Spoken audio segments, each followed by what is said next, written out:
અન્યના અરિહંતને નથી કરતો, પણ આત્માને નમસ્કાર કરું છું. એમાં 5 પદ આવી ગયા, પણ પરમેશ્વરી સ્વરૂપે હું છું. પહેલા શ્લોકમાં રહિત થી વાત ઉપાડી છે. આ જેને રહિત બેઠું અને રહિત નો પક્ષ આવ્યો, અલ્પ કાળમાં એને આત્માનુભવ થશે.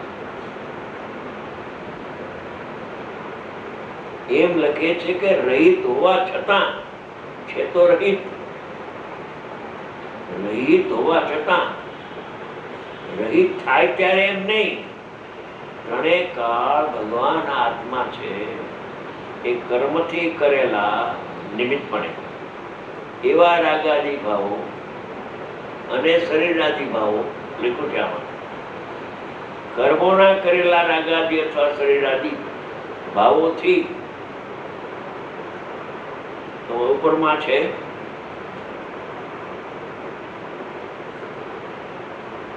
અસંયુક્તોપી. અહીંયા લખે છે સંયુક્ત ન હોવા છતાં, સહિત ન હોવા છતાં, એટલે રહિત હોવા છતાં. હવે આમાં કારખાનાથી તો રહિત છે આત્મા. યોગેશભાઈ, આ કારખાનું તમારું ચાલે છે, એનાથી તો આત્મા રહિત છે. એ તો અમે કહેતા નથી. એના પર્યાયમાં રાગદ્વેષને શું દુઃખ થાય? જીવના પર્યાયમાં છે, જીવના પરિણામ છે, જીવના પરિણામ. પણ એ પરિણામથી પરમાત્મા ભિન્ન છે. હવે ઓલો તો ક્યાંય ક્યાંય પ્રભુભાઈ રહી ગયું. તમારા મકાન પૈસા આ ગુજરાતીમાં જો કોઈ લખ્યું છે, આંધળો વાંચી શકે. આમાં સંસ્કૃતની જરૂર નહીં. સંસ્કૃત તો ઉપર લખ્યું છે રાધાપૂર્વક કે આ તમે કર્યું તમારા ઘરનું તો નથી ને, કેમ કે દૂધમાંથી પૂરા કાઢે. અજ્ઞાની જીવો છે ને, એ દૂધમાંથી પૂરા કાઢે. ત્યાં ઘરનું લાગે તમારું, ઘર ના ઘરનું નથી. ઉપર શ્લોક 5 અને સંસ્કૃતના પાઠીને વંચાવી દે કે આ અનુવાદ છે બરાબર કે નહીં. ટર્નમલ સાહેબે આનો અનુવાદ કર્યો છે આ શ્લોકનો. એ 14 નંબરની ગાથા છે, પુરુષાર્થ વિધિ ઉપર, એમાં છે પાઠ. રહિત હોવા છતાં, રાગથી રહિત હોવા છતાં આ સંસારના જે ઉઘાડ ભાવ ઇન્દ્રિય એનાથી તો આત્મા રહિત છે. આ એન્જિનિયર ને, ડાક્ટર ને, સીએ ને, એડવોકેટ ને, એનાથી તો આત્મા રહિત છે. પણ શાસ્ત્ર જ્ઞાનથી ભગવાન પરમાત્મા રહિત છે. એ ભાવ કર્મના પેટામાં છે. શાસ્ત્ર જ્ઞાન છે ને, એ ભાવ કર્મની જાત છે. એ જ્ઞાન ચેતના નથી, પણ કર્મ ચેતના છે. શાસ્ત્રનું જ્ઞાન પાછું શાસ્ત્રમાં જેવું છે એવું અહીંયા જ્ઞાન થાય. એ જ્ઞાનથી પણ પરમાત્મા ભિન્ન છે. હવે તને કશાયની મનતા થઈ ગયો શુભ ભાવ, તો એમાં તને શું થયું? પણ તારાનો આત્મા એનાથી રહી છે. એને આગળ કરે પૂજા ને ભક્તિ ને જાગરણ, એવું તારાથી રહી છે. અને શાસ્ત્ર જ્ઞાન પણ તારાથી ભિન્ન છે. તારું અસ્તિત્વ શાસ્ત્ર જ્ઞાનમાં નથી ભાઈ. તું શાસ્ત્ર જ્ઞાનમાં નથી. શાસ્ત્ર જ્ઞાન તો જળ છે, દ્રવ્ય શુદ્ધ તો જળ છે. પણ એના લક્ષ્ય થયેલો ઉઘાડ જે જ્ઞેય છે એમાં જ્ઞાન નથી. જ્ઞાનની ભ્રાંતિ થઈ છે તને, પણ એમાં જ્ઞાન નથી. જે જ્ઞાન આત્માને પ્રસિદ્ધ કરે એને જ્ઞાન કેમ કહી? રાગાદિથી રહિત છે. આ ભેદ જ્ઞાનનો પહેલો પાયો છે. બીજું ભેદ જ્ઞાનનો પ્રકાર તો એના કરતા સૂત્રો છે. પણ આ પહેલો દ્રષ્ટિનો વિષય જેના હાથમાં આવશે એને અનુભવ થવાની શક્યતા છે. દ્રષ્ટિનો વિષય આવે એટલે અનુભવ થઈ જાય એમ નથી.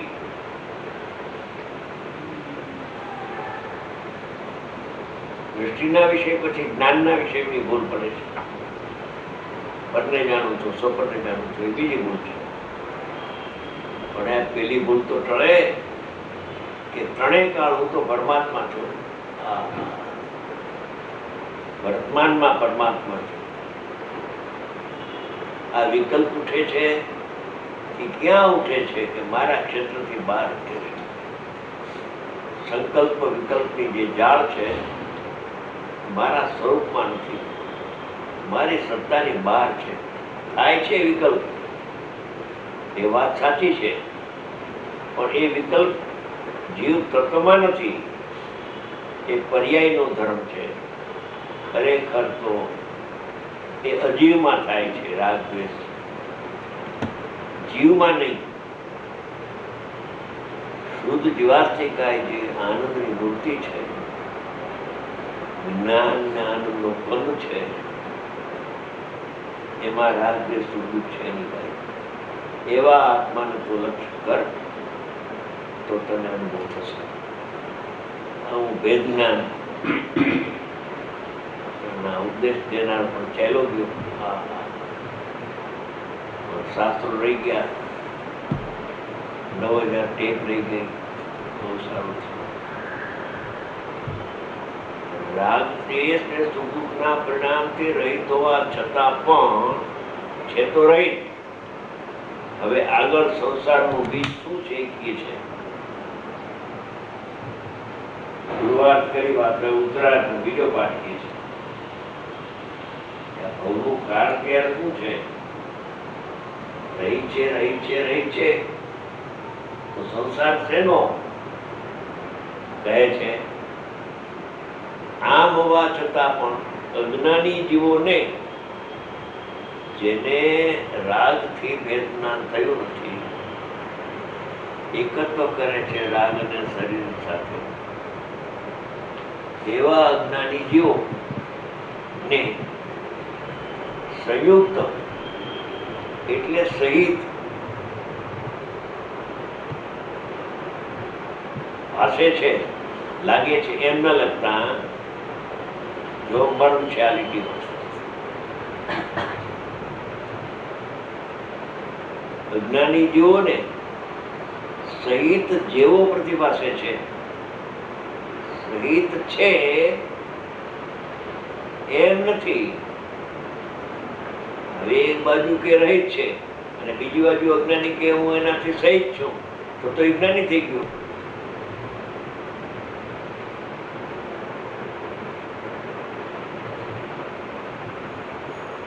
સંયુક્ત એટલે સહિત જેવો પ્રતિભાસે છે, સહિત થતો નથી રાગથી આત્મા.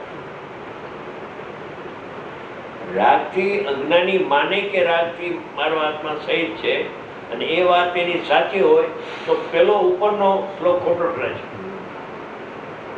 ખરેખર રહી છે તો ઉડી જાય વાત એની. અજ્ઞાની કહે છે કે રાગને શું થયું, સહિત છું, હું રાગને કરું છું, દુઃખને હું ભોગવું છું. નહીં, અજ્ઞાનીને રહિત હોવા છતાં રાગ દ્વેષ સુખ દુઃખના પરિણામથી મારો આત્મા જાણે સહિત હોય એવું મને લાગ્યા કરે, પ્રતિભાસી છે. એટલે ભેદ જ્ઞાનનો એક અંશ એને ખુલ્લો રાખ્યો.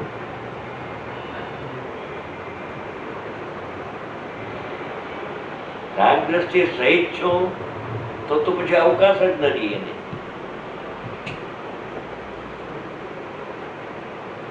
એની વાત છે જરાક શાસ્ત્રમાં આવે, વ્યાખ્યાનમાં પણ એમાં આવે જ્ઞાનીઓનું કે અજ્ઞાની જીવ રાગથી સહિત છે, અજ્ઞાની જીવ દુઃખથી સહિત છે. સહિત છે તેથી રાગને કરે છે અને દુઃખને ભોગવે છે. એમ વ્યાખ્યાનોમાં આવે, વક્તાઓ પણ કહે. પણ અહીંયા એક માર્મિક વાત કહી છે આ પુરુષ. મને તો આ રાગ દ્વેષ સુખ દુઃખના પરિણામથી હું સહિત છું, સહિત જેવો છું એ મને પ્રતિભાસે છે. શહીદ થઈ ગયો એમ હજી નથી લાગતું. જો શહીદ થઈ ગયો તો રહી વેદના રીએ નહીં ઘટી, વેદનાની શક્તિ મિલાઈ ગઈ. આ તમારા કાયદા કાનૂન કરતા જેવી વાત છે, બહુ જ એનું કારણ છે પડખે ચડ્યા નથી, પૈસાની પડખે ચડી ગયા.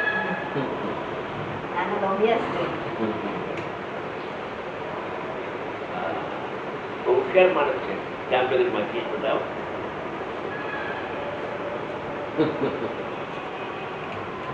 બોલો, આટલું સાંભળ્યા પછી પણ એને એમ લાગ્યું કે બહુ ઝીણું લાગે છે. એનું એક કામ છે કે 24 કલાક પાપની પ્રવૃત્તિ ગુરુદેવ ફરમાવે છે, હું નહીં, એના માટે નહીં, જનરલ બધા માટે 24 કલાક પાપ ના કરે. આત્મા યાદ જ ના આવે.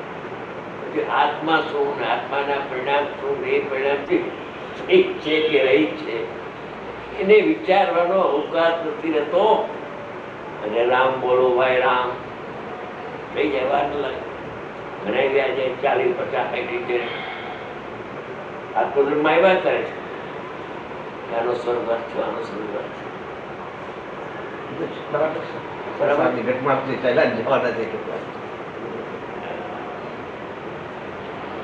અરે વેદનાન નો ઉત્કૃષ્ટ ઉપાય બતાવ્યો છે. મને શરીરથી મારો આત્મા સહિત જેવું લાગે છે, રાતથી મારો આત્મા સહિત જેવું મને લાગે. બાકી તો સહિત જ છે એમ માની બેઠો છે, પણ એમાં થોડોક અવકાશ આ પુરુષ રાખ્યો. જેમ આત્મા રાગનો કરતા નથી ખરેખર, પણ રાગનો કરતા છું એમ અજ્ઞાનીને પ્રતિભાષે છે. જો ત્રિકાળી દ્રવ્ય રાગનો કરતા થઈ ગયો હોય તો અકર્તાપણું ના થઈ જાય. અકર્તાપણું કાયમ્ય છે ને પરિણામમાં રાગ થાય છે. ઉપચારથી આત્મા રાગને કરે છે વ્યવહાર એમ કહેવામાં આવે છે. પણ હું કરું છું એમ નહીં, કરતા છું એમ મને પ્રતિભાષે છે. અજ્ઞાનીની વાત છે આ. અજ્ઞાની જીવ પણ એમ જાણે કે આ રાગને હું કરું છું એમ મને લાગે છે. દુઃખને હું જ જાણે ભોગવતું એમ લાગે છે. એ તો એકત્વ, પણ થોડીક જગ્યા એક અંશની બાકી રાખી. એવું શાસ્ત્રમાં માલ ગયેલો છે.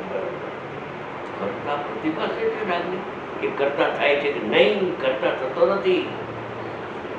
એક સમય પણ રાગનો કરતા થાય તો અકર્તા થઈ શકે જ નહીં કોઈ કાળે.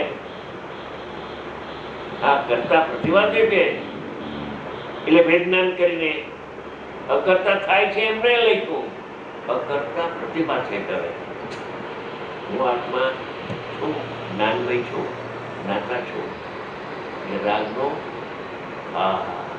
અકર્તા છું એ મને હવે ભાષે છે. અકર્તા થયો એમ નહીં, કેમ કે અકર્તા થયો તો પૂર્વે કરતા હતો એમ થઈ ગયું. પણ ક્યાં ગુરુદેવ કે 24 કલાક પાપના ધંધામાં અને સૂક્ષ્મ વાતના કિનારા પણ બહુ વિરલાનો. શુદ્ધરીનો ઉપદેશ પણ વિરલ ક્યાંક ક્યાંક છે, બાકી વ્યવહારનો ઉપદેશ ઠામ ઠામ છે. થોડું ક્યાંક ક્યાંક ને વ્યવહારનો ઉપદેશ ઠામ ઠામ ઠેક ઠેકાણે છે. ચારે બાજુ કોક ઠેકાણે વળી રહી ગયું છે તો સારું છે. ક્યાંક ક્યાંક ઉપદેશ શુદ્ધરીનો છે.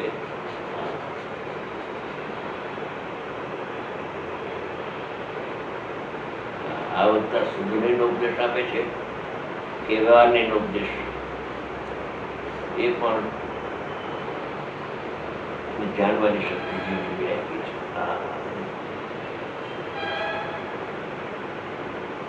સાંભળવા જાઉં વ્યસન થઈ ગયું.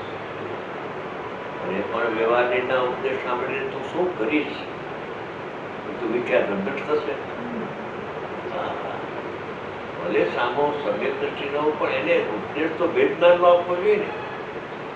ઉપદેશની વિરોધ છે, શાસ્ત્રમાં લખી દો. મારી વાત ઘરની નથી કરતો, વિરોધ છે. ક્યાંક ક્યાંક છે શુદ્ધરીનો ઉપદેશ કે ભગવાન આત્મા રાખતી રહી છે. એક ટંકાર કરે ને ત્યાં મિથ્યા તો ચાલ્યું જાય. મિથ્યાત્વથી રહી છું તો મિથ્યા તો રહી શકે નહીં. પછી અને રાગથી સહિત દુઃખથી સહિત દુઃખ મારામાં થાય તો દુઃખ જશે જ નહીં કોઈ કાળે. દુઃખના નાશનો ઉપાયની ખબર નથી.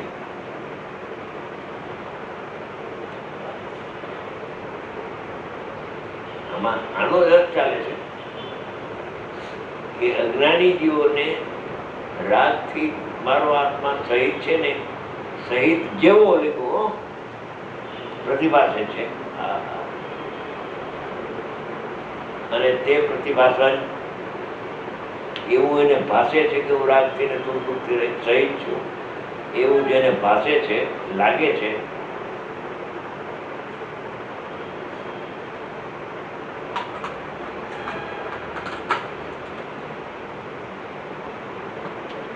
તે પ્રતિભાસન નિશ્ચયથી સંસારના બીજરૂપ છે. બહુ બીજમ સંસ્કૃતમાં છે, સ ખલુ બહુ બીજમ, તે ભવનું બીજ છે, દુઃખનું બીજ છે. શું કે રાગથી રહિત હોવા છતાં, દુઃખથી ભીન હોવા છતાં, અત્યંત ભીન, સર્વથા ભીન, હો, કથનથી વિના ભીન નથી. રાગમાં કથનચિત ભિન્ન ભિન્ન ન હોય, વિતરાગ ભાવમાં કથનચિત ભિન્ન ભિન્ન હોય. એક જાત છે આત્માને પરિણામની માટે, પણ આ તો જાત જ જુદી છે. રાગને સુખ દુઃખના પરિણામે આ શરતો તો છે, માટે અત્યંત ભિન્ન છે, સર્વથા ભિન્ન છે. શાસ્ત્ર જ્ઞાન સર્વથા ભિન્ન છે. શાસ્ત્ર જ્ઞાન પણ કથનથી ભિન્ન ભિન્ન નથી. હા, આત્મજ્ઞાન પ્રગટ થાય એ આત્માથી કથનથી ભિન્ન ભિન્ન કહેવાય. એમાં ખ્યાલ ઉતરે સ્વજાતિમાં. આ તો જળ છે, રાગ દ્વેષ દુઃખના પરિણામ પ્યોર જળ છે. રાગ પોતાને ન જાણે અને જાણનારને પણ ન જાણે, માટે એ તો ભાવ જળ ભાવ છે. ચેતન